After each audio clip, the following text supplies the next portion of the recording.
দোকানে আমার অর্ডার করা ফুচকাকে যা হলো। কি হয়েছে? জ্বলছে, পালাচ্ছে, পেছনে আগুন নিয়ে পালাচ্ছে। আরে বাস কর। চোখ কাঁদছিস? দেখি তোর মাকে দেখাবো।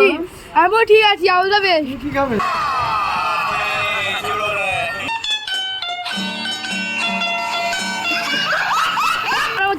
থুমড়ি একমাত্র ঠিক আছে। আর আমার দেখ ফুচকা পুরো শেষ। একটা ফুচকা তুলে দেখা কত ঝাল দিয়েছি, বোঝা যাবে না।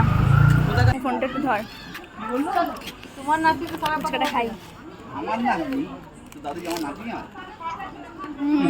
ছোটবেলায় একদমই ঝাল খেতাম না, আর বড় হয়ে এত ঝাল খাবার পোকা হয়ে গেছি। আমার দিদি ছিল আমার দিয়ে বেস্ট, এত ঝাল খেত। এখন তো ঝাল খাওয়া ভুলেই গেছি। দই ফুচকা আনিনি, টাকা হয়নি। ও সবাইকে ফুচকা খাইয়ে তারপরে এনেছে।